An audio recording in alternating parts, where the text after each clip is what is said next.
Buenas tardes, compañeras, compañeros. Bueno, les damos la bienvenida a esta charla a propósito de Siria que hemos convocado y que va a estar a cargo del compañero José Castillo, profesor universitario y parte de la dirección de Izquierda Socialista. Arrancamos. Gracias. Bueno, buenas tardes, compañeras, compañeros, compañeres. Gracias por venir a esta actividad que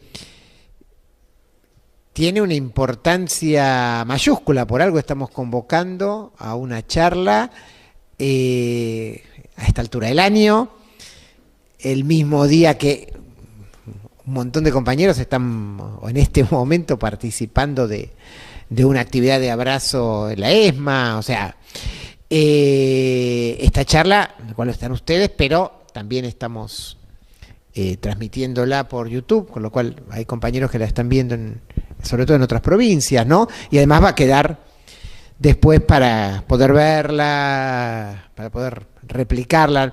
Nos interesaba mucho porque consideramos que es un eje fundamental de la discusión política mundial en la zona más caliente del planeta, donde nada más ni nada menos se está llevando adelante uno de los puntos más álgidos de la resistencia del pueblo palestino.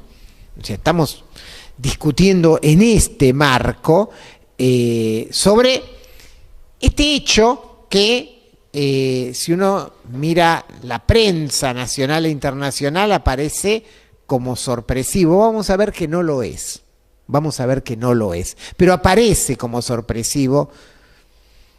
Si retrocedemos un mes atrás, no era lo que estaba en los títulos de las noticias internacionales. Y sin embargo, alguien dice, en una semana cayó al-Assad, cayó el dictador de Siria, cayó el genocida de Siria, y como decimos nosotros, en realidad es un proceso bastante más largo, son 13 años y una semana, en realidad, ¿no? Y bueno, y se abrieron montones de discusiones, nosotros las sintetizamos acá con una pregunta que a lo mejor ni siquiera es la mejor pregunta, es ¿a dónde va Siria?, ¿no? Obviamente no tenemos la bola de cristal y vamos a dejar abiertos un montón de interrogantes, pero sí nos interesa fijar algunas discusiones políticas porque hay un debate abierto con respecto a Siria, e incluso hay un debate abierto en la izquierda mundial, en la izquierda argentina, en el propio trotskismo con nuestros socios del Frente de Izquierda. Entonces nos interesa precisar esto. A ver, nosotros nos pusimos extremadamente contentos con la caída de al-Assad. Siempre es importante empezar por lo básico. Consideramos que hay una revolución triunfante en Siria, que es el final, es la culminación, diríamos culminación, en realidad sigue abierto porque van a pasar cosas nuevas, ¿no? De algo que había empezado allá en el 2011, cuando estallaron las revoluciones árabes, que tiraron otras dictaduras, vamos a ver, ¿no? La de Túnez, la de Egipto, la de Libia, pasaron montones de cosas. Esto es una parte muy importante de la lucha de los pueblos árabes, de la lucha del Medio Oriente, de esa lucha que la podemos sintetizar como la lucha contra el imperialismo y el sionismo. Es una parte, no es algo diferente, no es algo que corre por otro carril. Es una parte fundamental y una cuestión que nosotros queremos que nos llevemos de esta discusión de hoy. No es simplemente qué pasó en Siria y que cayó una dictadura, que es cierto y es fundamental y es un gran triunfo para festejar, sino también qué relación íntima hay entre esto y la lucha por la liberación del pueblo palestino, la lucha contra el sionismo. Una afirmación que la vamos a demostrar. Cayó una dictadura genocida. Una dictadura genocida que, además, nunca luchó contra el imperialismo ni contra el sionismo. Porque una parte de los debates, ya voy de entrada introduciendo debates que hemos escuchado en determinados sectores de izquierda, bueno, sí, Al-Assad era represor contra su pueblo, pero era antisionista, pero formaba parte de los que se peleaban contra el imperialismo yanqui. Mentira. Al-Assad no enfrentaba al sionismo ni al imperialismo. Y es una de las cosas que queremos discutir y ir a fondo en esto. Y sí, estamos muy contentos porque fue el triunfo de una lucha que había quedado olvidada, silenciada. La revolución siria quedó, y las masacres, las cosas que pasaron en Siria en estos últimos 13 años, habían quedado olvidados, e incluso una parte muy importante de la izquierda mundial hizo silencio sobre las cosas que estaban pasando en Siria. Y nosotros tenemos el orgullo de decir que a veces con muy poquitos grupos seguimos casi obsesivamente denunciando lo que pasaba en Siria en estos años. Y por eso no nos sorprende este final. Quiero que miremos esta imagen porque en cierta forma, de las muchas, que hay muchísimas imágenes, pero esta me parece que sintetiza lo que pasó y lo que queremos que se desarrolle. Porque la mejor forma de desmentir algunas de las expresiones más burdas, como bueno, en realidad lo que pasó en Siria fue algo armado por Estados Unidos e Israel, o en Siria ahora se abre una instancia donde los nuevos gobiernos o la nueva situación favorece a Israel. Esto es un lugar emblemático en Alepo. Alepo es la segunda ciudad en población de Siria, que cuando es tomada por los rebeldes al comienzo, los primeros días de diciembre, ponen esta bandera, ¿no? Es la bandera de Siria rebelde y la bandera palestina. Me parece que sintetiza que la revolución siria continúa, acompaña, es parte de la lucha del pueblo palestino. Para los que quizás, bueno, acá tenemos un compañero sirio que esto que voy a decir ahora le va a resultar obvio, pero para que todos y todas los presentes nos ubiquemos un poquito en el mapa, ¿no? Esto lo puse simplemente a los efectos casi de clase de geografía. Ubicar a Siria en el mapa, ¿no? En el mapa del Medio Oriente, acá lo podemos ver. Al norte de Siria está Turquía, que va a ser uno de los países que va a jugar un rol en todo esto. Al este de Siria está Irak y un poquito más allá está Irán, no se lo ve en el mapa porque está un poquito más allá, y en el este Siria tiene salida al mar Mediterráneo, junto con el Líbano e Israel, sería la línea hacia abajo. Una parte de Turquía abraza, por así decirlo, al Líbano, en una parte importante de sus fronteras, y al sur hay una pequeña puntita de frontera entre Siria e Israel que está ocupada por el sionismo desde 1973, es lo que se conoce como los Altos del Golán. Siria tiene también hacia el sur frontera con Jordania, o sea, está colocada bien en el corazón de la zona más caliente del Medio Oriente. ¿Qué pasó?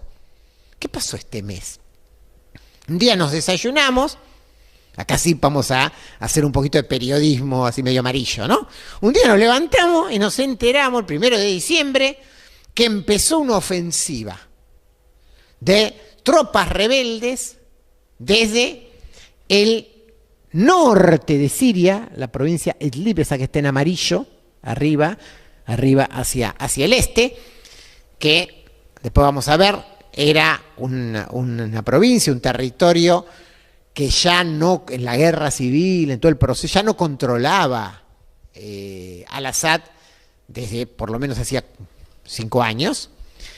De ahí nace una ofensiva muy rápida que toma Alepo. Alepo está ahí al ladito de Idlib, en el norte, es la segunda ciudad, y de ahí una especie, ¿no?, violenta, muy rápido. Cae Hama, otra ciudad muy importante, cae Homs, se abre el camino hacia Damasco, la capital. Antes de que caiga Damasco, se produce un levantamiento popular voy de vuelta al mapa, en las dos provincias del sur, Sueya y Derá. Derá, vamos a ver, cuando estalló la primavera árabe en el 2011, las primeras movilizaciones fueron en Derá. Y las últimas antes de este estallido, en el año 2013, un mes antes de que empezara la masacre en Gaza. Después, claro, empezó la masacre en Gaza y me dijo que eso que se perdió. Pero en el mes de septiembre del 2023, nosotros registramos que había movilizaciones populares en el sur de Siria contra el Assad. ¿Dónde? En Derá. En el mismo lugar donde habían empezado las movilizaciones allá en el 2011. Bien, en Derá y en Sueira hay levantamientos populares mucho antes de que llegara ninguna tropa de ningún lado, ¿no? O sea, levantamientos que forman parte de todo este proceso. O sea, mientras obviamente avanza las tropas rebeldes, que después las vamos a caracterizar quiénes son, se va por un lado desarmando como un castillo de naipes, desaparece el ejército represor de Al-Assad, no enfrenta, desaparece, y por otro lado habiendo levantamientos populares por todos lados que hacen que al final la caída de Damasco sea una mezcla de, bueno, llegaron las tropas esas que venían del norte, pero al mismo tiempo había levantamientos por todos lados, ya estaba la gente en la calle, digamos. Al-Assad se termina escapando a Rusia, es una caída de esas, digamos, de tipo casi insurreccional, ¿no? Y se establece un gobierno provisorio dirigido formalmente por Mohamed al-Bashir. Mohamed al-Bashir era llamémoslo así, alcalde o gobernador de esa provincia reverde de Idlib, pero en realidad la figura fuerte es el jefe de esta fuerza que desata esa invasión, ese ataque en la zona norte, el HTS, ¿no?, de la sigla, Hayat Tahrir al-Sham, para nota al pie, al-Sham es sirio, quiere decir Siria en sirio, ¿no?, en árabe. O sea, la palabra Siria la inventaron los romanos. Bueno, el líder del HTS es Mohamed Jolani, en realidad es un nombre de guerra, el nombre real es Hamad al-Shara, que es la figura política fuerte, si bien él no se coloca al frente del gobierno, es la figura política fuerte que está ahí apareciendo. Esto, digamos, noticias. Hay un gobierno provisional dirigido por esta gente, después de ese levantamiento que tira a la dictadura genocida de Al-Assad. ¿Qué significa todo esto? Esto es lo que queremos discutir. O sea, todo esto que acabo de decir en esta transparencia es una síntesis muy rápida de lo que pudimos leer, lo que fue salir en los diarios del mundo, en esos 13 días, donde en 13 días cae Al-Assad. Miremos acá de vuelta un poquito el mapa, acá se ve la evolución rápida, pero podemos ver los colores. En realidad, habíamos dicho que Al-Assad ya hacía tiempo que no controlaba el territorio, no controlaba la totalidad del territorio sirio. Un poquito más del 20% del territorio, el 27% para ser exactos, del norte, recordemos que el norte tiene frontera con Turquía y con Irak, todo eso que está en amarillo, estaba bajo control kurdo. Después vamos a ver, bueno, el Kurdistán, ese pueblo sin Estado, ¿no? Que está perseguido, reprimido en Turquía, con una parte importante en Siria, otra parte en Irak, e incluso otra parte en Irán. Bueno, cuando había estallado el proceso de las revoluciones del 2011, y sobre todo cuando esto había tomado el carácter armado ya en la guerra, las fuerzas democráticas kurdas, así se llamaba el ejército kurdo, toma ese territorio. Obviamente, como los turcos lo último que querrían es que los kurdos, encima los kurdos armados del norte de Siria, se unan a los kurdos que luchan contra los turcos, invadieron Siria y establecieron, a veces invadieron ellos directamente, en otros casos establecieron acuerdos y relaciones, pero ahí vemos todas unas marquitas en verde claro, donde lo que había eran tropas o turcas directamente o milicias que respondían directamente a Turquía, que en la mayoría de los casos su objetivo central no era atacar a Al-Assad o pelearse con Al-Assad, sino pelearse con los kurdos, o sea, tratar de establecer esa ruptura. En verde oscuro sí está en la provincia de Idlib, que es esta provincia donde ya desde el año 2017 el gobierno de la propia provincia estaba en manos de esta facción, digamos, de los rebeldes del HTS. Después lo vamos a caracterizar un poquito más al HTS y al Jolani.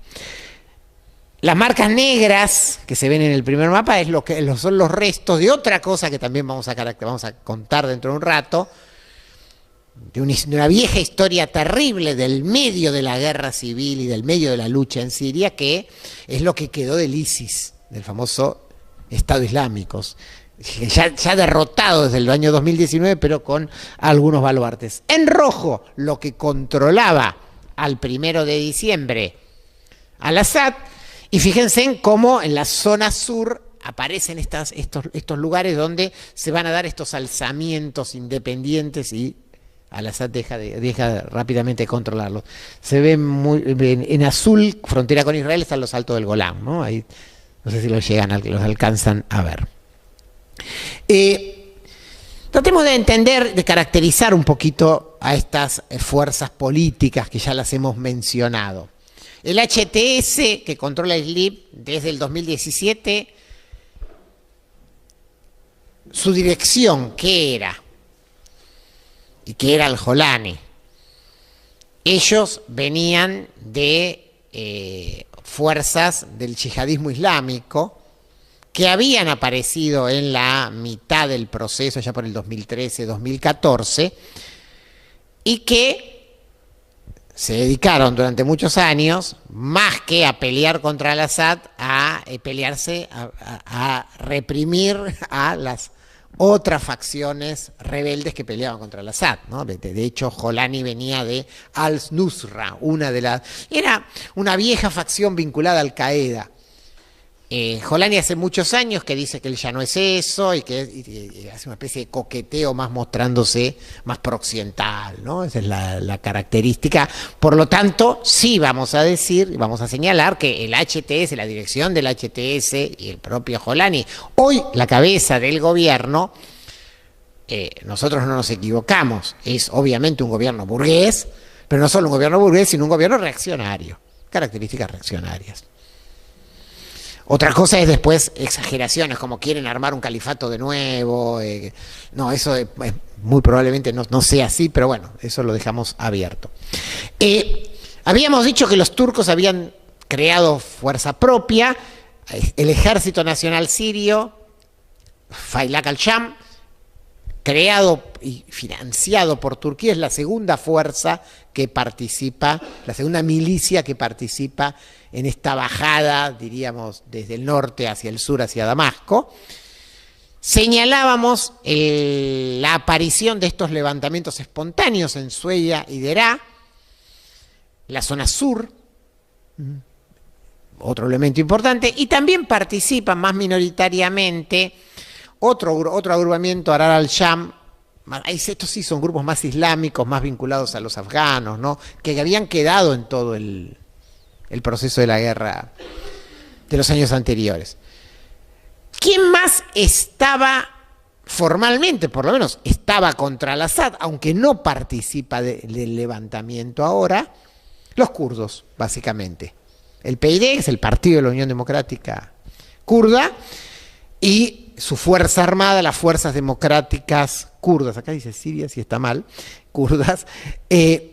Recordemos que los kurdos, en todo este proceso, algo que a lo largo de todos estos años nosotros habíamos criticado fuertemente, era que se habían apoyado militarmente en los Estados Unidos, sobre todo en su pelea cuando se había dado el enfrentamiento con el ISIS.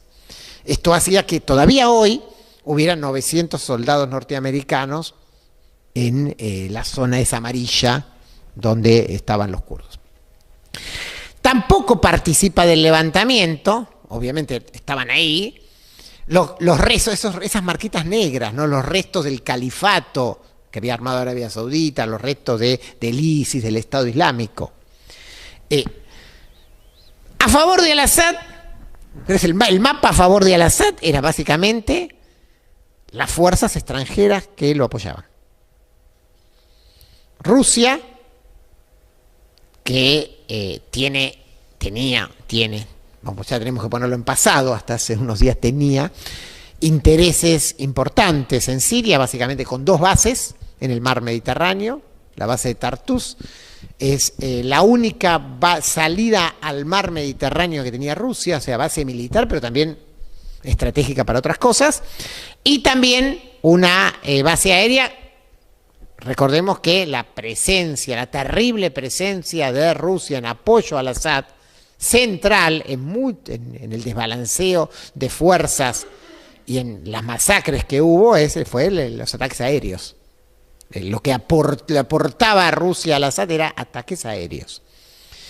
Y el otro actor que jugaba con al-Assad era Irán, el gobierno de Irán, que le ponía asesores militares, pero en el terreno, vamos a decirlo así, trágicamente, terriblemente, las milicias de Hezbollah, milicias proiraníes libanesas de Hezbollah, que habían participado y habían sido un factor importante cuando la rebelión popular toma el carácter represivo y de guerra. Las milicias de Hezbollah son un elemento muy, muy importante en la derrota que se da en los primeros años posteriores al 2011. Claro, yo nombro todos estos actores y entonces alguien puede caer en la trampa. Yo lo llamo acá la excusa. Es la excusa de ver solamente geopolítica y no ver al pueblo sirio. Porque todo esto existe, todos estos que estaban ahí, todos estos estaban, ¿no? Y entonces empezamos a escuchar argumentos. Esto fue un levantamiento generado y apoyado por Turquía. A ver, ¿estaba Turquía metido en esto? Sí. ¿Uno de los actores, el Ejército Nacional Sirio, estaba financiado por Turquía? Sí. Ahora, ¿absolutizamos y decimos entonces esto es simplemente una especie de invasión turca? El HTS, como es descendiente de los yihadistas, tiene un programa reaccionario y quiere establecer un Estado islámico. A ver, ¿el HTS viene de los yihadistas Nusra? Sí. ¿Donde ejercía gobierno en Idlib era demócrata? No. Ahora, ¿podemos decir entonces que este es un levantamiento que tiene como objetivo algo así como recrear un gobierno tipo ISIS? No, esto es una locura. Claramente que no. De nuevo, es tomar unos elementos y absolutizarlos. Esto le sirve a Israel, porque se debilita Siria y entonces le permite a Israel denunciar y romper el acuerdo de paz, que tenía 50 años desde el año 73, por las alturas del Golán, y entonces Israel bombardea Siria, donde había armas químicas, destruye la flota siria, e inclusive hasta ocupa un lugarcito más territorial. ¿Es cierto que Israel hizo esto en estos días? Sí, hizo 350 bombardeos. O sea, ahora, ¿esto quiere decir que entonces el gran ganador acá es Israel? Vamos a ver enseguida. No, jamás, bajo ningún punto de vista, estuvo planteado que esas armas químicas iban contra Israel. Es más, terriblemente, bombardeos con armas químicas contra el pueblo sirio. Se usaron las armas químicas para bombardear al pueblo sirio en el año 2013. Al-Assad, y después vamos a ver, y más atrás porque esta historia tiene 50 años, y su padre, jamás tiraron un chasquibún contra Israel.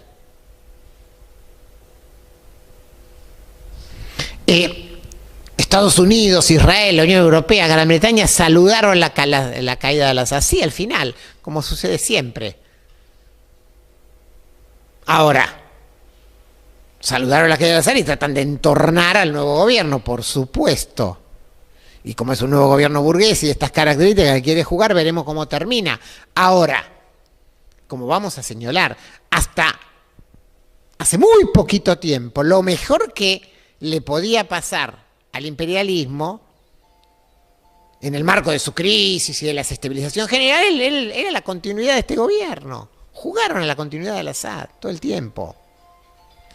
También es cierto que, a posteriori, ahora en estos días Estados Unidos bombardeó las zonas que quedaron del ex ISIS, o que incluso Turquía directamente o indirectamente ataca zonas kurdas. Todo eso existe. Señalamos esto porque decimos, no, nosotros no somos tontos, decimos, no, sabemos que la geopolítica juega y que hay actores que están jugando ahí adentro. Sí. En realidad el único factor fundamental que sí queremos marcar de esta, llamémoslo así, geopolítica, es que esto es parte de un caos mucho más grande y que tiene como título la crisis de dominación, que es una crisis, la señalamos muchas veces, una crisis política, económica y militar del imperialismo yanqui, que ya no es el gendarme que ordena, que se le desarma todo por todas partes.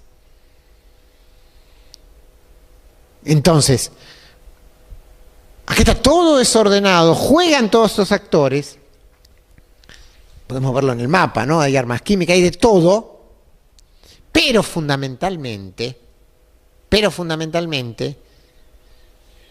a nosotros no se nos puede escapar dos cosas. Una que diríamos casi de principios. Hay una dictadura genocida contra su pueblo. Y esa dictadura cae. ¿Y nosotros qué opinamos? Es una pregunta básica. ¿De qué lado estás? Nosotros decimos es buenísimo que caiga una dictadura genocida. Es un primer elemento. Y lo segundo, jugaron y juegan todos ahora. Hay un levantamiento popular que es el renacimiento de esos levantamientos del 2011. Entonces, así armamos nuestra posición. ¿Qué pensamos de Al-Assad? Una dictadura criminal, de un gobierno capitalista, del capitalismo imperialista en su descomposición. Un régimen político que era un pilar de estabilidad en toda la región, incluyendo con Israel. El mejor vecino que podía tener Israel en el quilombo que tiene es Siria ahí.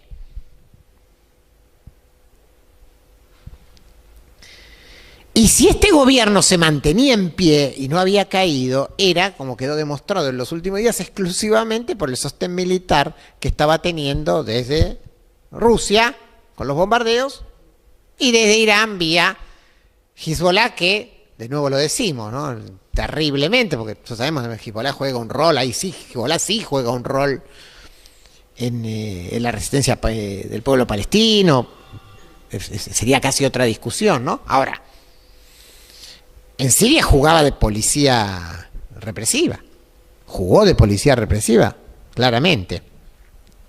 Y entonces cayó al-Assad, sí, cuando el apoyo de Irán y de Rusia se debilita. En Rusia porque está empantanada en la guerra de Ucrania. Irán porque tiene sus propios conflictos. Recordemos, después los vamos a citar, es parte de los conflictos de la región, ¿no? Recordemos hasta 2 años atrás la rebelión de las mujeres en Irán. Y Hezbollah, producto, sí, del estadio actual de la lucha palestina. Cuando todo eso se debilitó, se dio esta ofensiva militar que fue aprovechada masivamente por medio de este alzamiento popular. Una acción militar que generó esta rebelión y que el rey estaba desnudo, o sea, se cayó como castillo de naipes, no había nadie bancando, o sea, el ejército desapareció. La última medida de Al-Assad fue tratar de darle un aumento a los militares a ver si lograba que no se le fueran. Y se le fueron todos, ¿no? Entonces, ¿fue el avance militar de una coalición política? Sí, una coalición política con características reaccionarias. Eso es el HT, es una fuerza burguesa, reaccionaria, sí, que reflejó de una forma distorsionada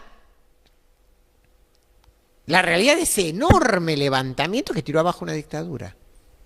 Y que obviamente, como todos estos fenómenos, con muchas contradicciones, abre el mar de interrogantes para adelante.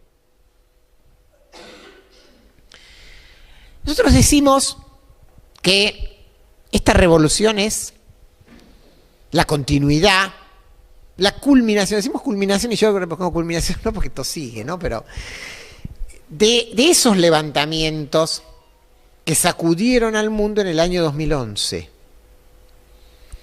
De esa revolución, recordemos, ¿no? Pasaron muchos años, pasaron 13 años, que había empezado en Túnez porque a un vendedor ambulante le robaron, la policía le sacó el carrito donde vendía verdura, un chico, se prendió fuego. Y eso generó una rebelión y cayó el gobierno de Túnez. Y como un castillo de naipes, a las pocas semanas, una gigantesca rebelión que copó la Plaza Tahrir en el Cairo. Le quisieron hacer de todo, no pudieron, y cayó Mubarak. Cayó el dictador egipcio, este sí, principal baluarte y aliado de Israel, para arriba y para abajo y para los costados. El que tenía la llave y cerraba en la franja de Gaza el paso de Rafah, que era el único paso que tenían los palestinos, era Mubarak, con su ejército, el segundo ejército más financiado del mundo por parte de los Estados Unidos, y cayó Mubarak.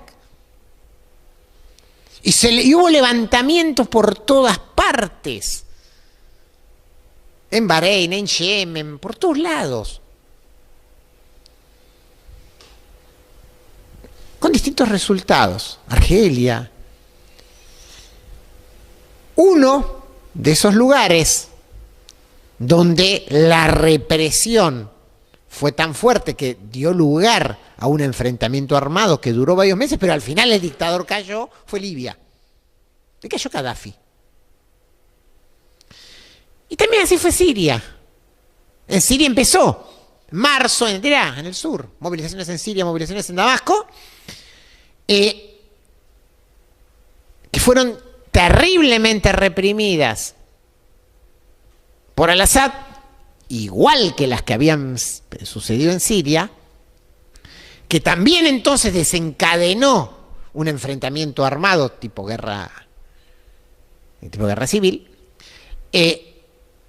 pero tuvo una característica, que cuando, a pesar de esa represión, la relación de fuerzas era tal que hasta era posible que cayera por la lucha militar al-Assad, vino la intervención, primero de Hezbollah y después de Rusia, que terminó desequilibrando militarmente.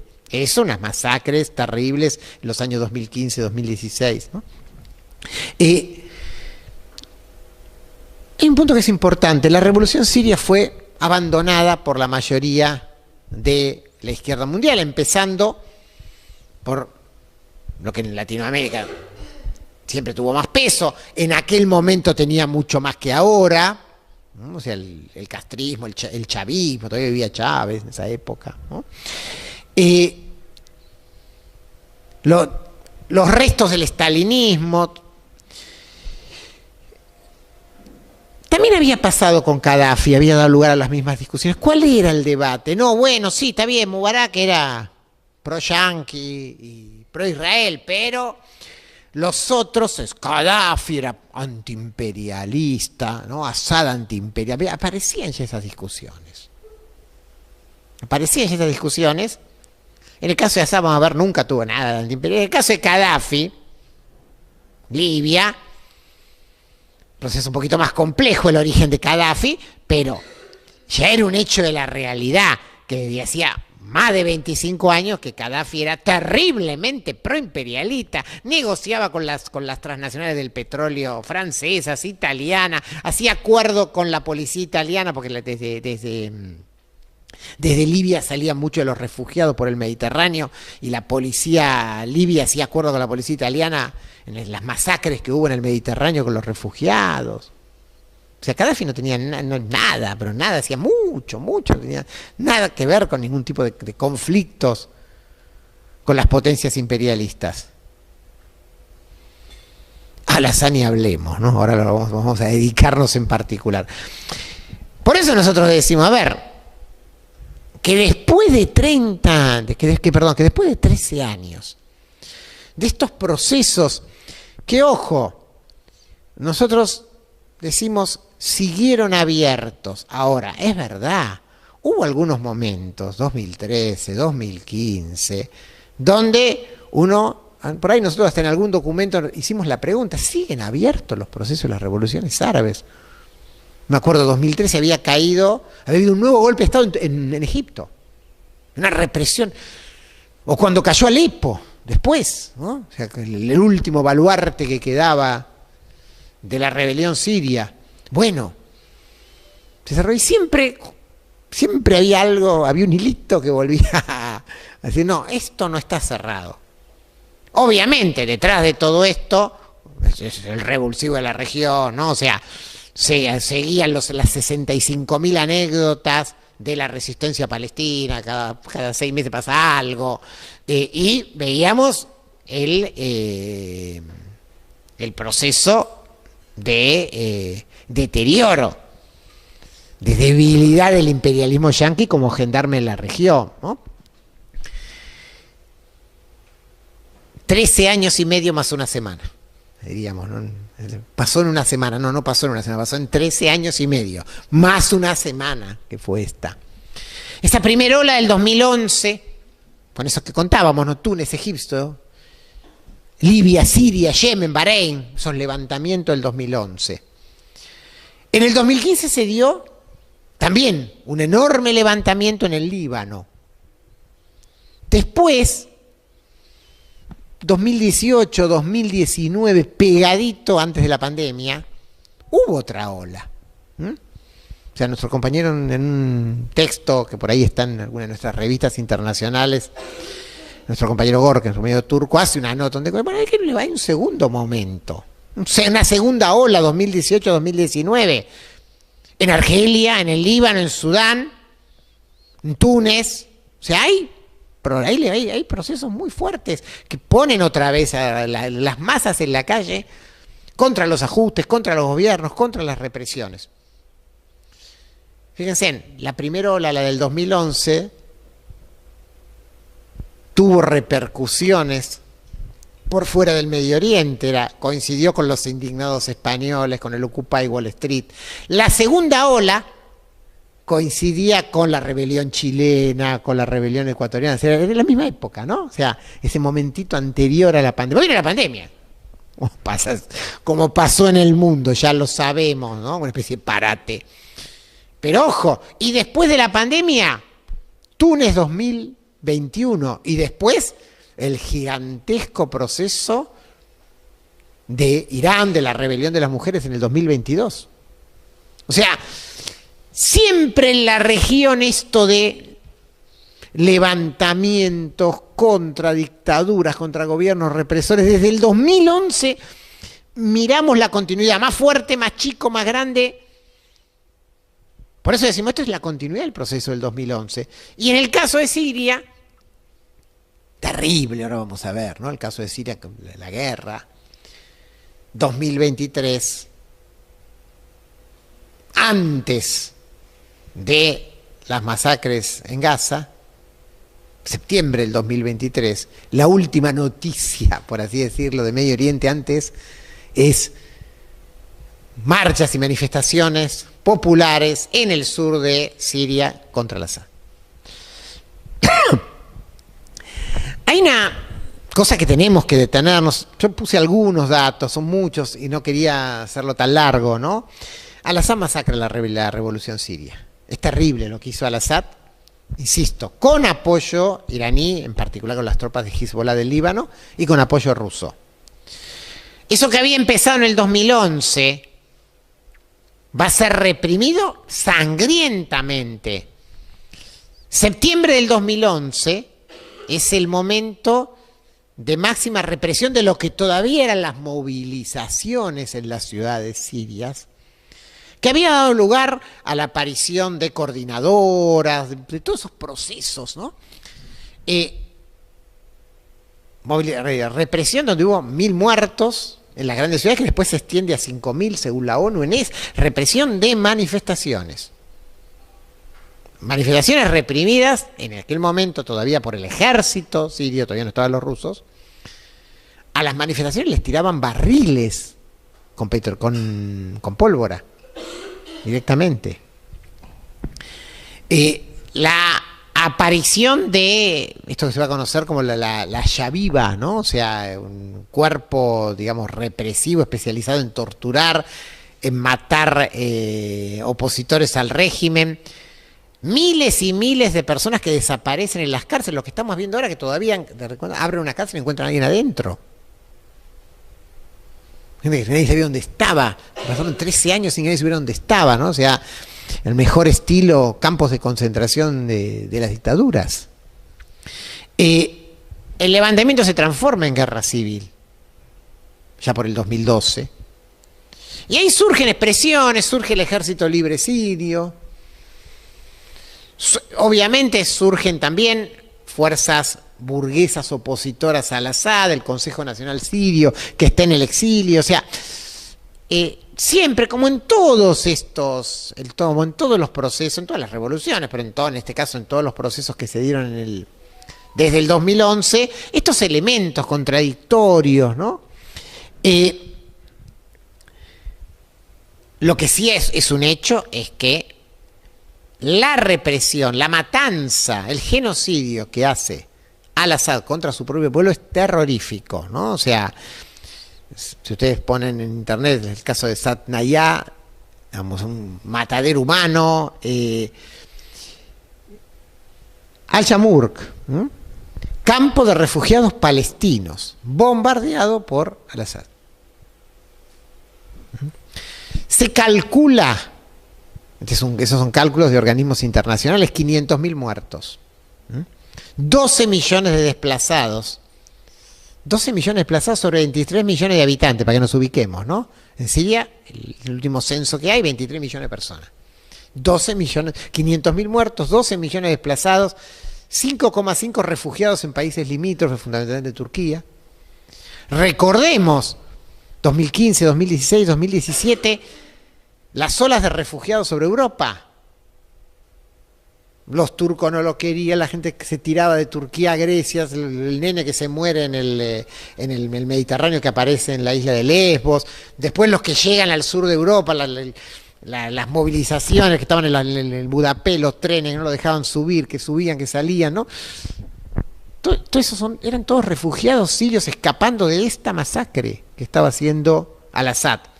Ahora, en estos días que empiezan a aparecer muchos datos, en las afueras de Damasco se encuentran una fosa común con 100.000 cadáveres. 100.000, ¿no? Es un número impensable. O sea, esto es lo que pasó. Esto es lo que hizo Al-Assad. Habíamos dicho, 2013, Al-Assad lanza gases químicos contra ciudades rebeldes. Bombardeo con gases químicos prohibidos internacionalmente. Estados Unidos y la OTAN plantean en ese momento no tiremos al Assad, hagamos un bombardeo para hacer una especie de señal de decir qué barbaridad, ¿no? O sea, pero también es esto, o sea, ¿qué rol jugaron las potencias con respecto a todo este proceso?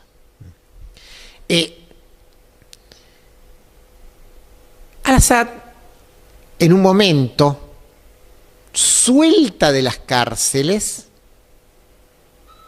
a una parte de sus opositores. ¿A quiénes suelta? A los yihadistas, que van a dar lugar en un proceso más complejo, porque también tenía que ver con parte de lo que está pasando en Irak, al famoso Estado Islámico. El famoso ISIS que existe en esos años. Se arma ese califato sirio-iraquí con capital en Raqqa, que llegó a ocupar el 30% de Siria. Mucha de la parte amarilla, ¿no?, que de los kurdos estaba ocupado por el califato, y un poquito más al sur también. Se da en los hechos una división de tareas entre el ISIS y Al-Assad. Formalmente el ISIS está contra Al-Assad porque ocupa un territorio y no es, y por lo tanto le cuestiona a Al-Assad la soberanía del territorio sirio. Ahora, jamás el Estado Islámico se peleó con Al-Assad. Se dedicó a masacrar a las otras fuerzas rebeldes que encontraba en su territorio, en particular a los kurdos, que eran los que tenía al lado. Y ahí se da la masacre del Estado Islámico, recuerden, ¿no?, las discusiones aparecían por televisión, lo que eran las barbaridades del califato del Estado Islámico en esos años, ¿no? Estamos hablando de 2015, 2016, y también es el momento en que se da la gigantesca resistencia de los kurdos, algunas, la de Rojava, algunas muy heroicas, ¿no?, las famosas brigadas de mujeres que combatían. O sea, hay muchos... Ahora, ¿qué era eso? ¿No? Para entender esto también del yihadismo. El yihadismo, el ISIS en particular, le sirvió a Al-Assad porque una parte muy importante de las tropas rebeldes o de la zona que no estaba bajo dominio de Al-Assad terminó estando atacada por el ISIS. Jamás el ISIS atacó a Al-Assad. Aquel califato, muy contradictoriamente, porque ahí obviamente ahí se mete Estados Unidos, ahí, a nuestro entender, en forma totalmente equivocada, las fuerzas de defensa sirias se someten al mando norteamericano y termina con la intervención de Estados Unidos en la región. El califato termina siendo derrotado como tal en el año 2018, aunque quedan manchones, ¿no?, poblaciones bajo... En 2015, por si todo está fuera poco, o sea, a la represión propia de Al-Assad, armas químicas, bombardeos, al ISIS se le suma Rusia interviniendo con bombardeos para apoyar a Al-Assad sobre las zonas rebeldes, no sobre las del ISIS, sobre las otras. El famoso grupo Wagner, ¿no?, ese ejército privado asesino que tenía Putin, que lo vimos también en Ucrania, nació y se entrenó combatiendo y atacando en Siria. Producto de eso y de los terribles bombardeos que no se hubieran podido producir si no fuera por la Fuerza Aérea Rusa, termina cayendo Alepo, que era la ciudad, una parte importantísima de la ciudad de Alepo, había quedado como rebelde casi icónicamente, ¿no? Cayó Alepo en diciembre del 2016. Fue otro de los momentos donde dijimos, bueno, se cerró la revolución siria, cayó Alepo. Y sin embargo siguió. Y por si todo esto fuera poco, después intervinieron los turcos, invadiendo también ellos, ¿no? ¿Contra quién? ¿Contra quién? Contra los kurdos, otra vez. Todo esto pasó a lo largo de todos estos años. Por eso decimos entender a fondo qué fue lo que se le hizo al pueblo sirio. Quiero que nos detengamos un poquito en la relación de Al-Assad, de la dinastía Al-Assad, de Bashar al-Assad, que es el gobernante que acaba de caer, que había asumido en el año 2000, pero también de su padre, Hafez al-Assad, que gobernaba desde el año 1970, con la lucha del pueblo palestino. Porque yo dije casi al principio, Siria, bajo el régimen de los al-Assad, jamás defendió la causa palestina. Repasemos un poquito. Vamos un poquito para atrás en la historia. Se había creado el Estado de Israel en 1948. Había nacido el nacionalismo árabe. Ese nacionalismo árabe, vamos a decirlo así para que nos entendamos entre nosotros, tipo peronismo con Nasser, ¿no? Ese nacionalismo árabe que el que nacionaliza el canal de Suez, el de los primeros enfrentamientos, ese nacionalismo árabe se termina hundiendo por muchos factores, pero se termina hundiendo cuando pierde contra el sionismo la guerra de los 6 días en 1967. Entre 1958 y 1961, ese nacionalismo árabe que tenía una ideología que era el panarabismo, había llegado a organizar algo que se llamaba la República Árabe Unida, 1958, que era la unión de Egipto y Siria en un solo país. Ahora, los límites del nacionalismo burgués, las burguesías siria y egipcia se siguieron peleando, eso tuvo efectos políticos, en 1961 se rompió la República Árabe Unida y volvieron a existir Egipto y Siria. Ahí nace en Siria, vamos a decirlo así, el hermanito del partido hermanito del nacionalismo egipcio nacerista, el Ba'ath. Partido nacionalista, sirio, laico. No me voy a meter acá en la historia, tampoco la conozco tan a fondo. Ahora, sí es un hecho que el ala más reaccionaria del Ba'ath, con base en el ejército, aprovecha el debilitamiento del nacionalismo árabe en 1967, después de la derrota, para producir ese golpe de Estado que lleva al poder a Hafez al-Assad. Hafez al-Assad llega al poder en 1970 a partir de cuestionar la participación de Siria en la guerra de los 6 días. O sea, él dice, ahí está, los militares que nos llevaron a la guerra contra Israel y por eso perdimos, entonces, aprovechando eso, había una derrota, obviamente, ahí está el golpe de Estado de 1970. Los palestinos en ese momento, ya dirigidos por la ULP, que justamente en la caída de ese nacionalismo árabe había surgido la guerrilla palestina con Arafat, ¿no?, la cabeza, estaban muy fuertes en los campos de refugiados en el Líbano y en Jordania. Bien, en septiembre de 1970 hay un levantamiento palestino contra la monarquía jordana. Dicen los viejos libros que los palestinos podían tomar el poder en Jordania.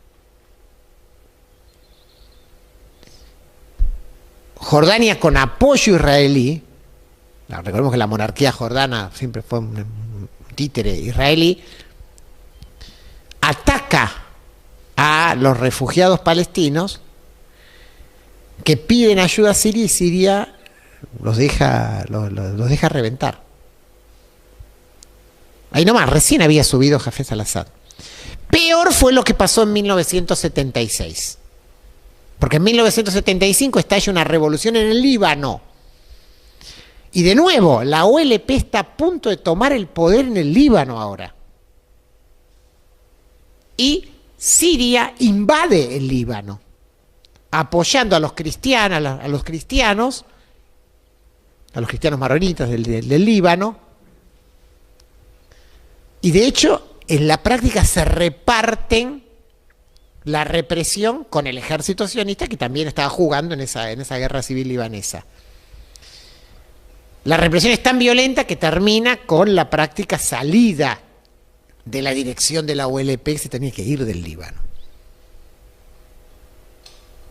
La dirección de la OLP termina siendo masacrada después por el ejército israelí en el 82, en las masacres de Yabra y Yatila. Pero, ¿qué rol juega Siria con Hafez al-Assad en 1976 contra la OLP? Y las tropas sirias se quedan y se van a quedar un montón de años. Y son casi la policía de los acuerdos posteriores. Obviamente acá estoy simplificando, porque en el Líbano pasaron millones de cosas más, ¿no? La historia del Líbano es muy compleja, pero a partir de ahí Siria juega un rol ahí en el orden del Medio Oriente, con tropas hasta el año 2005 en el Líbano. En 1991, Bush produce el primer ataque a Irak. El primer ataque contra Saddam Hussein. Una coalición, la famosa coalición de Bush, la coalición en la cual vergonzosamente hasta estaba Menem, ¿no? ¿Se acuerdan? Los dos barcos que mandó Menem. Bueno, Siria forma parte de la coalición aliada con Estados Unidos en los bombardeos a Irak de 1991. Hafez al-Assad,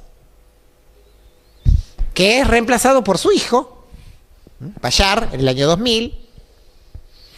Y ahí tenemos entonces el hecho. Desde el 2000 para acá, podemos hacer la lista de conflictos, de levantamientos, de ataques del sionismo contra el pueblo palestino en Gaza, en Cisjordania, para arriba, para abajo, para los costados, al Líbano. Incluso bombardeos dentro de Siria a aldeas palestinas. Jamás el gobierno sirio movió un dedo respondiendo a eso. Siempre fue, pues decimos, siempre el mejor, el aliado más cómodo.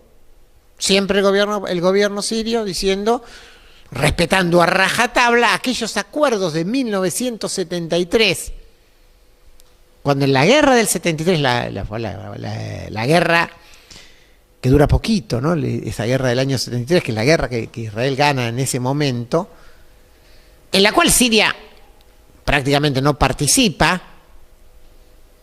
pero es aliado de Egipto formalmente, un Egipto que está ya camino a reconocer a Israel. Se termina haciendo los famosos acuerdos del año 73, donde Israel se había tomado las alturas del Golán y se fija una especie de línea desmilitarizada de la ONU ahí en el medio.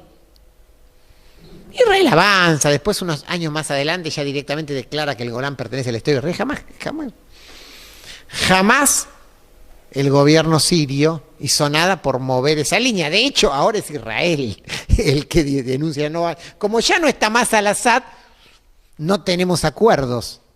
Por lo tanto, una parte de este avance de las tropas israelíes que se dio en estos días es con la excusa de, bueno, con Assad teníamos el acuerdo que no nos movíamos, ahora no está al-Assad, avanzamos, ¿no? O sea, para entender, exactamente, no es simplemente que Siria no hizo nada en los últimos años.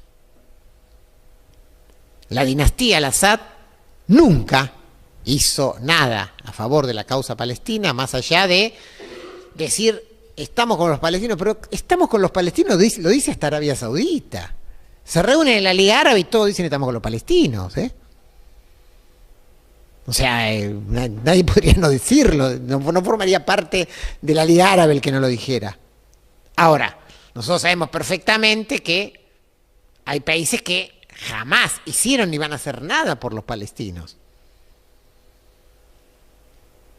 Bueno, Siria, con la dinastía al-Assad, ocupa este lugar. Por eso decimos, ojo, acá no es que cayó un aliado de la lucha palestina, ¿eh? Al contrario, inclusive ha caído una dinastía que ha tenido lucha militar contra la resistencia palestina varias veces. Por eso decimos nosotros, a ver, y está dicho, porque lo dijo Netanyahu algunas veces, Israel hubiera preferido que Bashar al-Assad continuara en el poder. Bueno, como le pasa ahora, cayó y bueno, en el revoleo vemos cómo acomodamos, ya en el revoleo entonces aprovechamos para destruir las armas químicas de acá, ¿no? Bombardeamos, vemos que nos corremos un poquito para adelante. La dirección del levantamiento y el actual gobierno, Jolani, el HTS, nosotros decimos, sí, es una colección política con características reaccionarias, no la apoyamos, no solo no la apoyamos, llamamos al pueblo sirio a no tener la más mínima confianza. Ahora, es un reflejo distorsionado de todo este proceso que nació en el 2011. Por eso decimos, ¿y cómo sigue? Y bueno, la revolución siria está abierta y tiene muchos desafíos, por eso es muy importante el programa.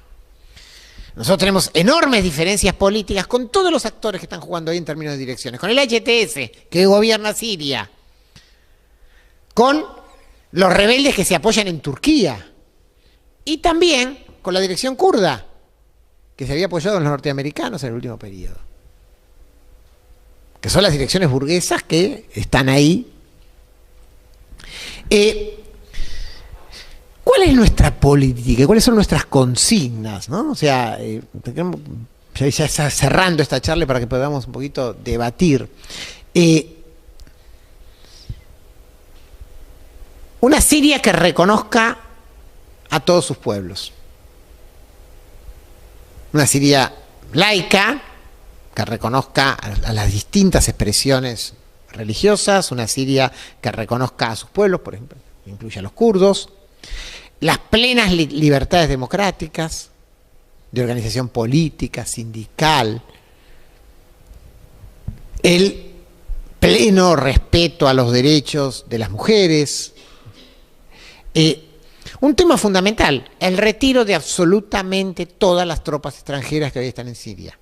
Los 900 norteamericanos, los turcos, los rusos que están en la base de Latakia y la de Tartus, si quedó algún asesor iraní que andaba por ahí, el retiro de todos, y un programa que incluya además los reclamos sociales pendientes por la terrorífica explotación capitalista imperialista, porque esta guerra, esta masacre, no nos tiene que hacer olvidar que esto nació en el 2011 con movilizaciones contra el terrorífico plan de ajuste fondo monetarista que estaba llevando adelante al-Assad, igual que toda la región en el año 2011. Por eso nosotros decimos, apoyamos y seguimos apoyando la revolución y los levantamientos en Siria junto a la izquierda siria. Y después me voy a referir y decir dos palabritas sobre esto y después podemos ampliar en las preguntas. Sin dar absolutamente ningún apoyo ni confianza política a las direcciones burguesas que hoy están gobernando. En la salida de fondo, ¿y esto a dónde va? Y nosotros decimos lo que decimos siempre. Se ha dado una terrible, una profundísima revolución, está en proceso una revolución democrática en Siria, que solo tiene salida si avanza hacia lo que nosotros decimos que es la salida, un gobierno de las y los trabajadores, una Siria socialista. Y ahí está. Ahí está, ahí se verá, ¿no? Pero para que esto sea posible y para que no sea abstracto, lo primero es de qué lado estamos. Estamos del lado de los que apoyamos esta revolución triunfante y que junto a todo lo que ha nacido ahora que aparece como hongos por todas partes adentro de Siria, festejan la caída de Al-Assad. O sea, festejan la gente que está abriendo las cárceles, la gente que se está reuniendo acá, allá. Vamos a ver después movimientos de mujeres que aparecen planteando consignas que no se plantearon durante años. Montones de cosas que aparecen. Los refugiados que queremos volver. Bueno, hay siempre millones de cosas. Bueno, de ahí y dentro de ahí, ¿no? Nosotros decimos, en la construcción política de una alternativa revolucionaria, una alternativa de izquierda, con la izquierda siria que resistió y que quedó adentro y que la que estuvo en el exterior, hay muchas, millones de sirios en el exterior.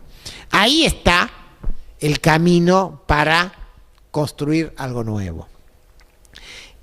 Obviamente, un paquete muy importante de consignas, como pasó en la Argentina, ¿no? O sea, son las consignas por el juicio y castigo a los responsables, hay todo un... Digamos, la experiencia argentina podría contar muchísimo sobre eso. Está planteado...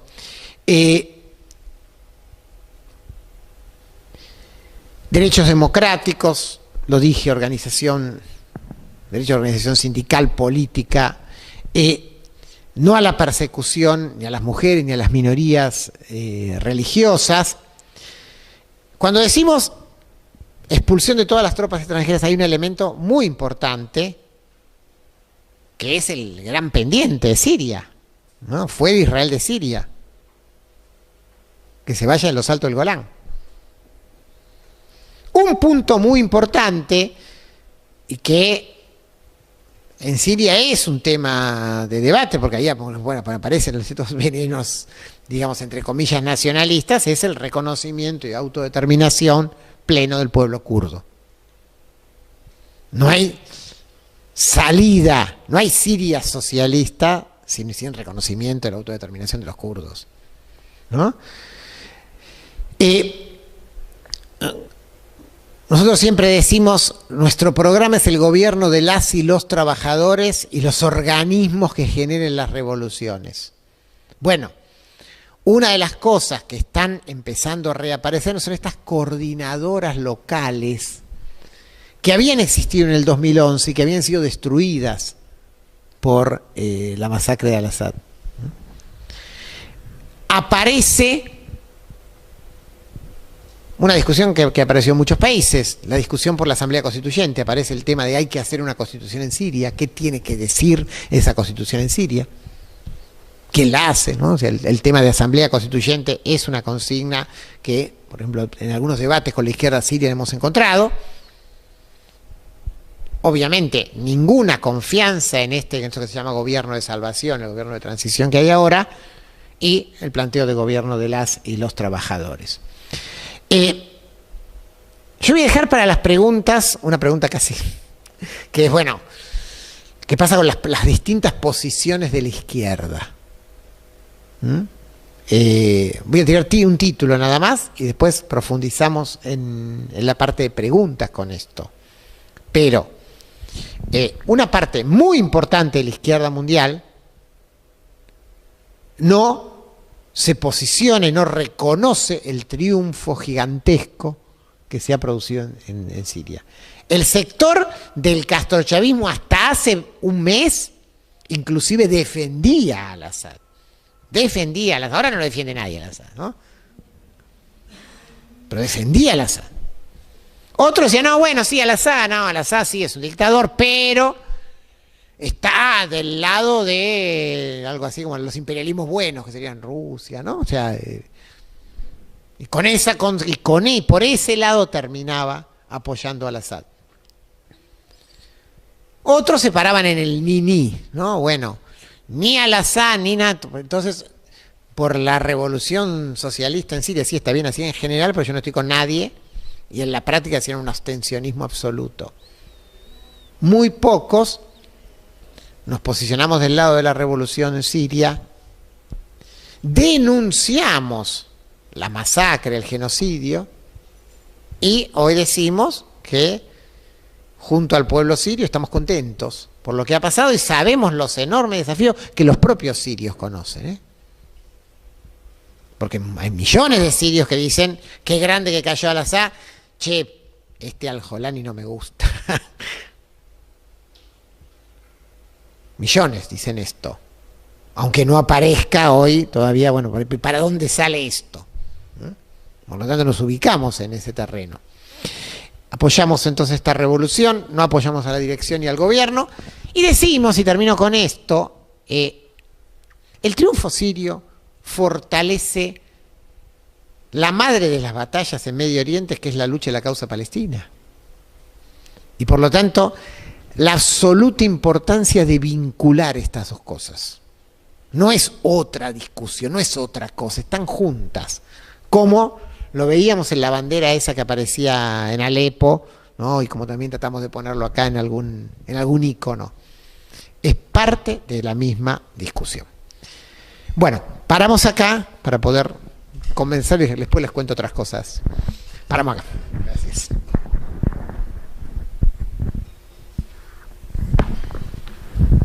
Bueno, muy bien.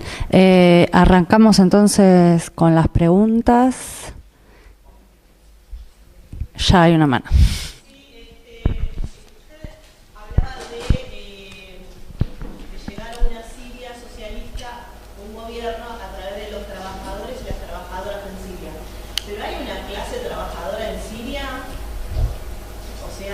Y tiene conciencia como para organizarse, porque lo veo como que medio difícil por la cultura de ellos, que sigue habiendo cuestiones patriarcales y la situación de las mujeres, y también porque hay hay divisiones étnicas y muchos están ligados todavía a prácticas del nomadismo y muchos en los desiertos y en los campos.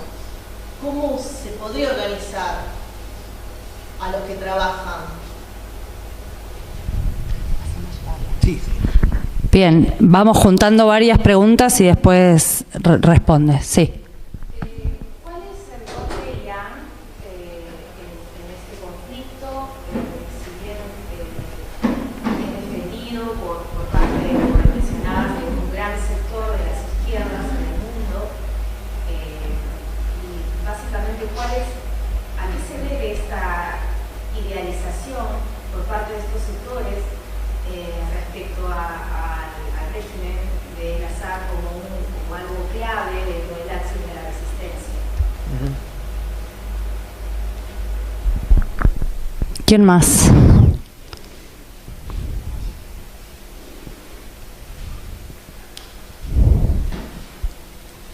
Sí, Hugo. No, primero, José, espectacular tu informe. Nos vamos a tener que poner a pensar todos los datos que nos diste. Pero la pregunta que te quiero hacer es, obviamente es un triunfo de las masas la caída de Al-Assad. La pregunta es, ¿hay un cambio de régimen?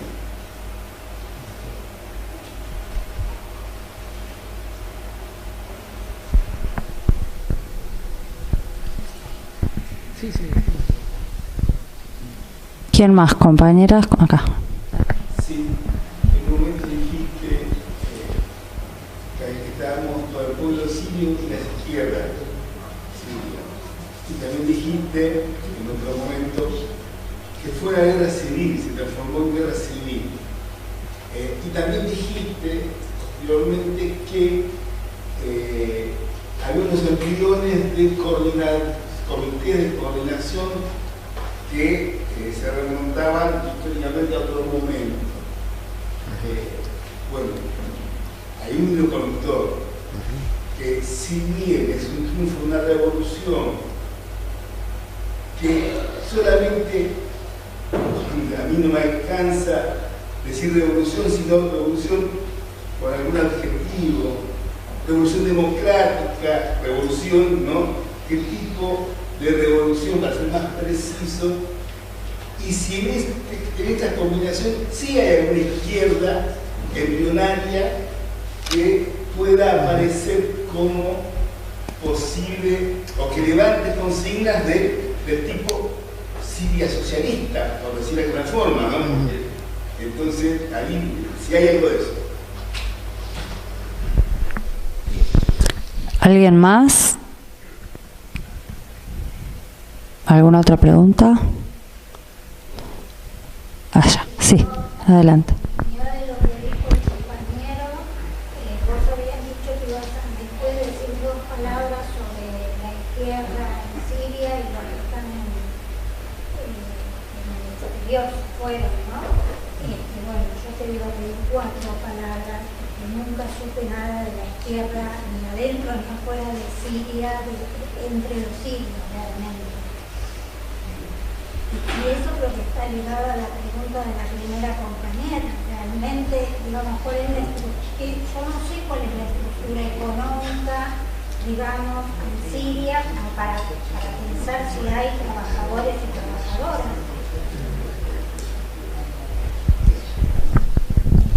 Tenemos para otra charla. ¿Estamos?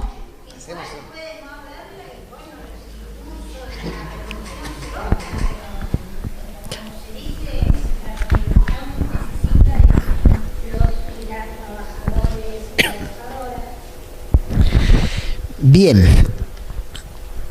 Vamos a hablar un poquito de la estructura económica, política y social de Siria.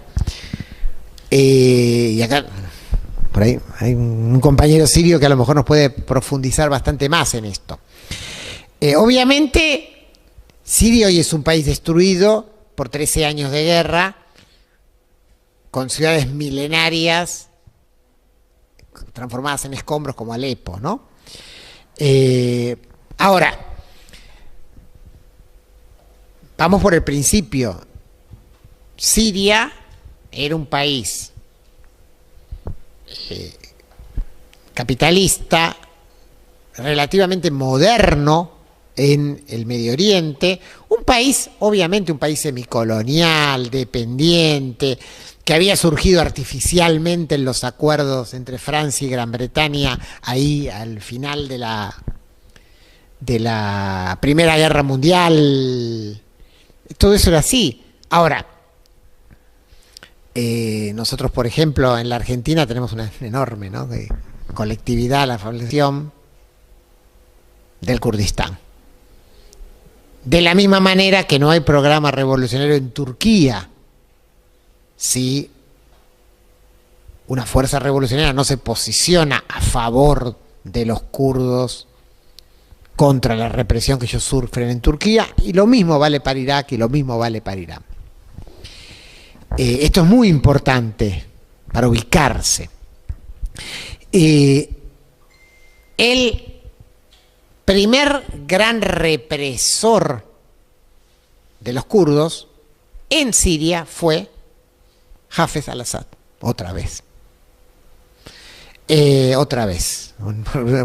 ¿Por qué los kurdos estuvieron en el 2000, arrancan en el 2011 casi por definición contra al-Assad? Y bueno, el líder más conocido, popular del movimiento kurdo, el líder de el PKK, el partido del Kurdistán, que es un partido turco, o sea, de base en Turquía, es Öcalan. Öcalan estaba refugiado en Siria. Al-Assad lo echó y lo metieron preso en Turquía. Öcalan no sé cuántos años hace que está preso en Turquía, ya es una lista. Debe ser uno de los presos políticos más viejos, con más años en el... ¿Cómo llegó Öcalan a estar preso? Öcalan estaba refugiado en las aldeas, en las zonas kurdas de Siria. Es cierto que el norte de Siria, igual que el norte de Irak, son zonas petroleras. O sea, Siria no es un país súper petrolero en tamaño como lo sería Irán, Irak, ¿no? O Arabia Saudita. La cantidad de petróleo de Siria es mucho menor, pero en la economía siria es un hecho importante, y está en la zona esa amarilla que mayoría kurda. Ojo, pasa lo mismo en Irak, ¿no? Por eso en Irak los norteamericanos le dieron autonomía a los kurdos ahí en Mosul, cuando después de la caída de Saddam Hussein, fue eso, ¿no? Cuando los norteamericanos invadieron la última vez. Entonces, estos son hechos, digamos, de la realidad. El gran problema de el PID, que es el Partido Democrático del Kurdistán, es el nombre, sería lo que es el PKK en Turquía, es el PID en Siria. Son los kurdos que están en Siria, que se levantaron, igual que todo Siria contra Bashar al-Assad, fue que cuando empezó los ataques del ISIS y del Estado Islámico, y ahí decimos, a nuestro juicio, incorrectamente, terminaron planteando, bueno, someterse a el apoyo norteamericano, al mando norteamericano. O sea, nosotros para salir de saldar discusiones en el medio de una guerra, y porque esto lo hemos discutido también varias veces con el resto de la izquierda, en el medio de una guerra, nosotros nunca le vamos a cuestionar a un bando progresista, el bando del cual estamos nosotros, que ese bando consiga las armas de donde pueda. Y si se las robó, se las compró, se las consiguió diplomáticamente, pues se las dio el diablo, no le vamos a decir, no, se las dio el diablo, no importa, la guerra es así, lo sabemos desde la Guerra Civil Española, esto. Ahora, otra cosa es someterte al mando. Y nosotros lo dijimos, es un error terrible, primero para los propios kurdos, porque los yanquis los van a terminar entregando y cocinando, cosa que ya hicieron en varios acuerdos norteamericanos con Turquía. Entonces, esto es un tema, que es que en lo concreto se basa en los 900 soldados norteamericanos que hay ahí en la zona del norte de Siria. Por eso dentro de las consignas que se vayan las tropas también son los 900 norteamericanos que están ahí, que están al lado de los kurdos. Sin duda. Ahora, al mismo tiempo, de la misma manera que nosotros decimos el movimiento de la revolución siria dio todo esto, también la lucha que hubo en el Kurdistán sirio contra el ISIS dio montones de cosas, muy por fuera y totalmente fuera de cualquier control de las tropas norteamericanas. Acordemos, la autonomía de Rojava, cosas, eso no tenía nada que ver con los norteamericanos. Por lo tanto, sí, está planteado, por eso nosotros decimos, defendemos el derecho a los kurdos a autodeterminación, que implica el pleno respeto de los kurdos que están en Siria, y además el problema de la autodeterminación kurda excede Siria. No apoyamos, así como no apoyamos al Jolani, estamos a la dirección del PID, a la dirección kurda, que hoy objetivamente está pegada a los norteamericanos, tampoco. Este es el punto. Entonces, para que el pueblo kurdo en su lucha supere o modifique esa dirección, y bueno, lo primero que hay que decir con toda claridad es, sí, bueno, pero estamos con el pueblo kurdo, y su autodeterminación. Esto sabemos que es un debate, por ejemplo, en el famoso partido de la izquierda democrática que yo citaba, los compañeros nos decían que la dirección del partido de la izquierda democrática siria no tiene una posición homogénea con respecto al tema kurdo. De la misma manera que sabemos que en Turquía pasa lo mismo, ¿no? O sea, ahí hay elementos, digamos, que de este nacionalismo que hay que superarlo, ¿no? Digamos, que vienen de entender la historia de conjunto del Medio Oriente. ¿no? Por eso nosotros decimos, a ver, no es la lucha palestina por un lado, los kurdos por el otro, Siria por el otro y que cada uno, no. O sea, la lucha, llamémoslo, de los pueblos árabes, de los pueblos del Medio Oriente, digo, excede todas las denominaciones, ¿no? Es una lucha contra el imperialismo, contra el sionismo que ha instalado ese portaaviones en la región. Y sí, no es simplemente Siria socialista, es la Federación de Estados, de Estados Árabes, ¿no? O sea, hay un punto de aquella vieja discusión del panarabismo que es cierta, sí, es la Federación de Estados Árabes. Lo viable en un mundo socialista no es Siria socialista o Palestina, no sé si, ¿no? O Palestina socialista, no es entender que todo esto forma parte de una gran nación con sus particularidades. Por eso es muy importante entender esto. Y sí, uno de los grandes temas a resolver es uno de los peligros que tiene Siria, que, por supuesto, uno de los peligros que tiene Siria es que estas direcciones burguesas no se pongan de acuerdo, porque no está todo arreglado, como dicen algunos, no está, les avisamos, no está todo arreglado, y uno de los riesgos del no arreglo es que empiece un conflicto al interior de las direcciones burguesas sirias, y que entonces los del HTS se terminen peleando con la dirección de los kurdos y los turcos ataquen a los kurdos. Todo eso puede pasar. Está abierto como escenario. Justamente una parte de no tener confianza en estas direcciones es esto también. O sea, a los kurdos decimos, a ver, no tener confianza en estas direcciones, también decir, bueno, en el gobierno está el Ejército Nacional Sirio, que son los turcos, que quieren ahora reventar a los kurdos, y que ya ha habido algunos enfrentamientos. O sea, también es decir eso, ¿no? Por lo tanto, es un tema que hay que trabajarlo. Así como nosotros decimos, cuando en el conjunto de las consignas más internacionalistas de la revolución siria, un elemento muy fuerte es fuera Israel de las alturas del Golán, si ustedes miran, y la que sigue es autodeterminación del pueblo kurdo. Es la que sigue, ¿no? Están ahí, pegaditas. Son de los dos grandes temas, porque de aquel mapa hecho, dibujado por el imperialismo, al final de la Primera Guerra Mundial,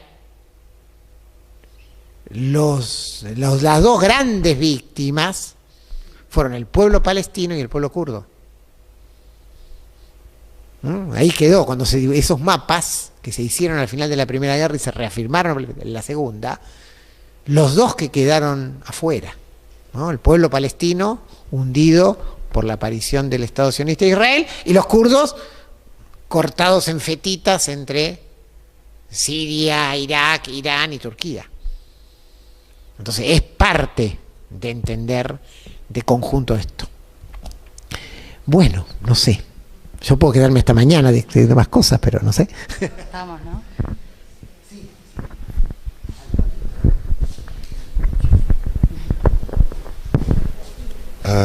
I will take just 5 minutes from your time to tell you about my experience and what I lived in Syria.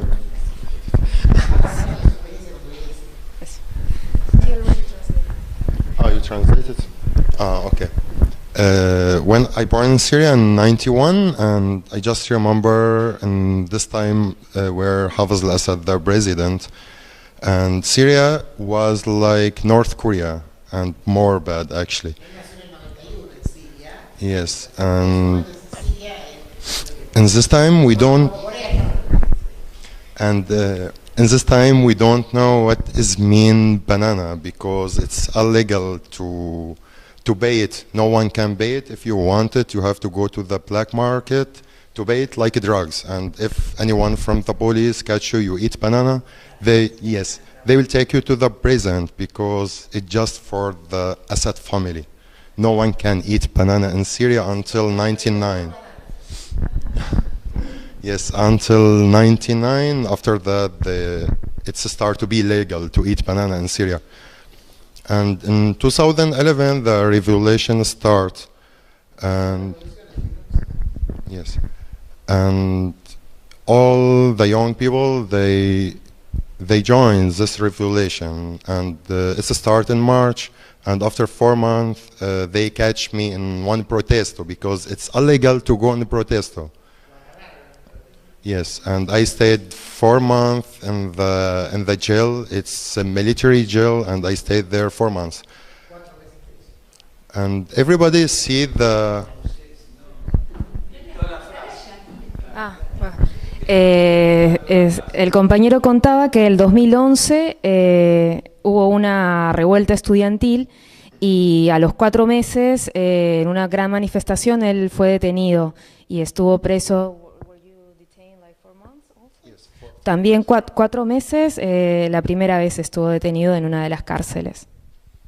I think you see the jail in the social media when they talk Damascus and Aleppo. In the social media, you see the jail. It's so small. It's like half meter. I stayed there 3 months alone. No one talked to me. I just stayed there 3 months. I don't know if it's a morning or evening. And after that, they moved me to another room. It's like 5 meter. We were 250 person inside this 5 meter. Estuvo, como vieron muchos en las redes sociales, estas imágenes de las cárceles de medio metro a oscuras. Estuvo detenido ahí por 4 meses sin saber el día y la noche, totalmente oscuras. Estuvo ahí en una primera etapa y después en una segunda etapa estuve en una habitación más grande con otras 250 personas. Yes, and after that they just catch me again and they took me to another jail. Also, it was the same. And when I were in the jail, in this time, they killed my brother. En esa segunda vez que lo detuvieron y lo llevaron a otra celda, asesinaron a su hermano mientras él estaba detenido.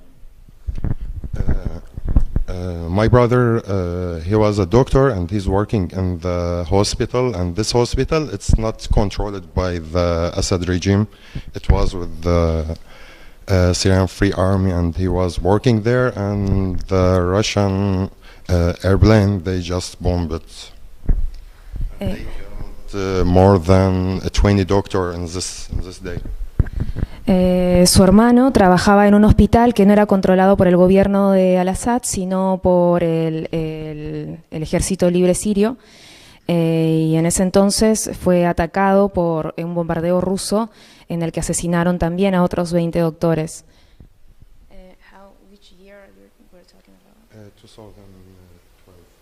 2012 fue esto.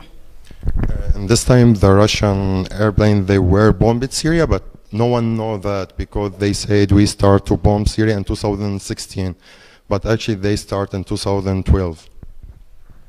En realidad esto nadie se lo esperaba porque el ejército ruso había anunciado que iban a bombardear el 2016, pero se adelantaron al 2012.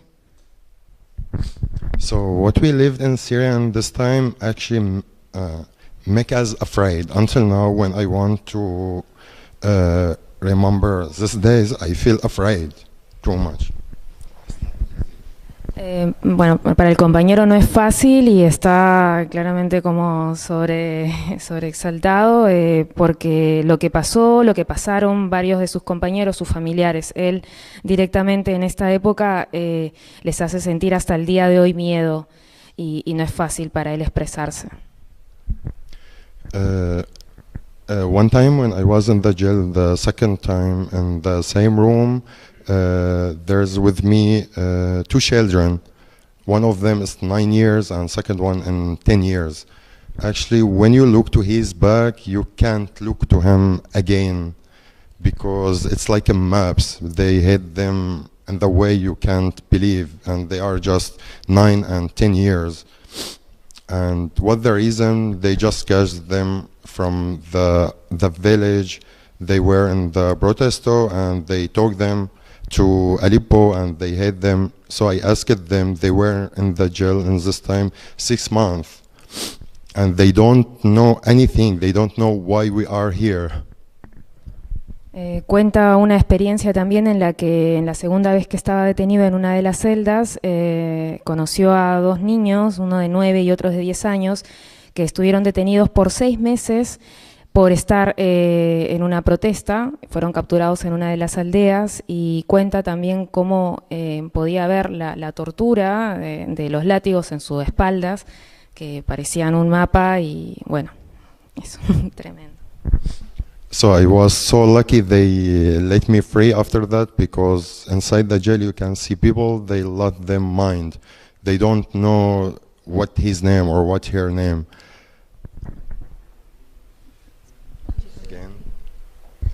Él tuvo mucha suerte realmente de estar 6 meses ahí y no tener como un contacto estrecho mayor con más gente. And also we have a lot of friends, they took them from 2011 until 2020, they took a lot of people, and until now we don't know where they are, if they are killed or they are alive or they are in some secret jail. No one knows anything, and there is more than 200,000 persons, no one knows anything about them until now. Desde el 2011 hasta el 2020 tiene varios amigos que fueron detenidos y que hasta el día de hoy varios de ellos incluso no se sabe su paradero. Hay más de 200.000 personas que no se saben tampoco de si están en cárceles secretas o están, no sé, en alguna de las fosas. And also I just surprised that a lot of people, they said we support the Zionism and we support Israel because we don't want Assad. Actually, who will stay with Assad after what he did? How much people he killed? I mean. Él está sorprendido de cómo muchas personas lo calificaron a esta revolución siria, ¿no? de ser aliada a Israel y de apoyar el sionismo. Y él dice cómo no hay manera que él, en su caso, y su pueblo apoye a Bashar.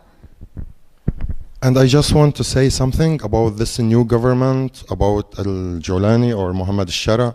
Actually, as a person, I don't trust him because I'm not with the Islamic country. But what we see right now, some people say that he doing things good too much to be trust, and until now he did anything wrong after 8 December, and everybody in Syria right now, they trust him. But for me, I don't trust him, but I want to give him his chance because he has a lot of promise for the Kurd people, for the Christian, for the Circassian, Druze, Alawi. He promised everybody. And until now, he didn't do anything wrong after 8 December. So for me, we have to give him a chance to see what he will do. El compañero dice que personalmente él no confía o no pone las manos en fuego por el Jolani, pero sabe que mucha población, una gran parte de la población siria en estos momentos lo apoya y le quiere dar una oportunidad por el hecho de que desde el 8 de diciembre no ha hecho más que demostrar acciones que pareciera que dan a un buen camino el futuro de Siria, al menos para la población que fue liberada, para la población circasia, para la población kurda, según el compañero. And also people say that Al-Jolani, he's supported by Israel. Actually, I have my reason to say it's not true because right now the people, they are free to support Palestine in Syria. Actually, I don't know if you know that it's illegal support Palestine in Syria when the Assad was in the government. It's illegal. Dice que era ilegal apoyar a Palestina durante el gobierno del Assad y que ahora, bueno, claro, les sorprende precisamente eso, que la gente haga la asociación de Al-Jolani con el sionismo.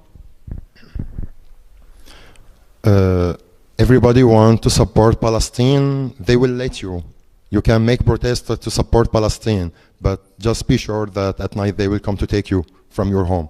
And there's a lot of people, they stayed many years in the jail just because they supported Palestine. And after that they said, Assad support Palestine. How?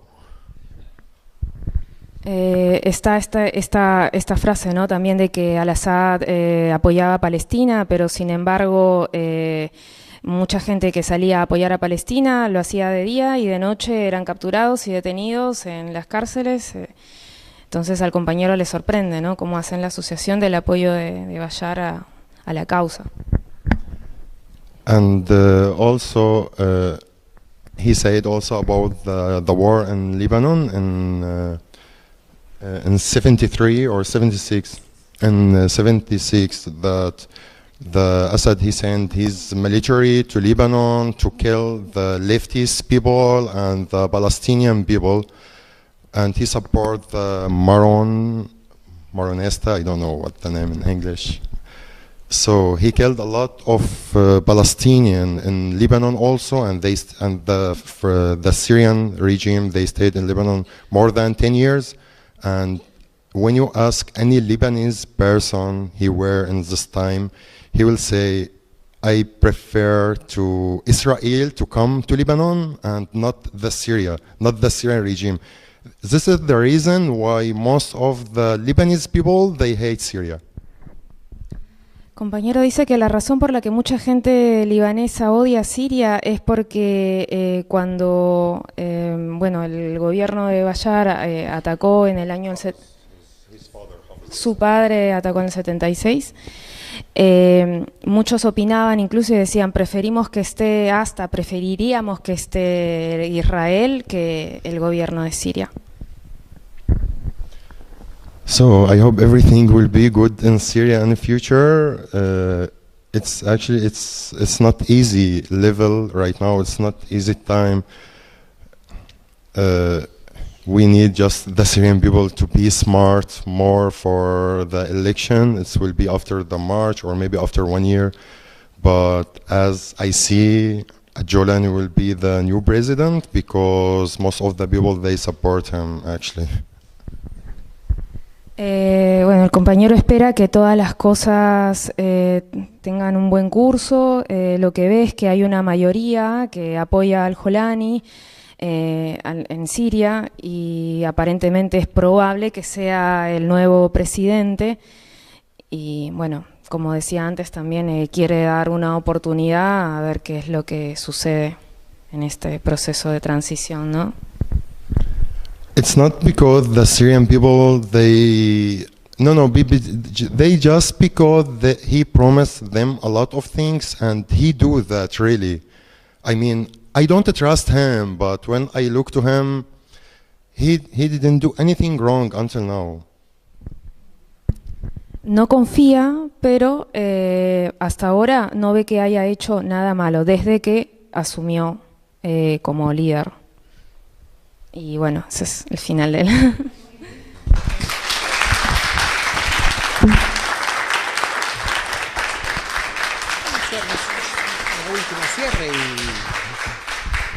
Bueno, ¿hay alguna? Sí, dale.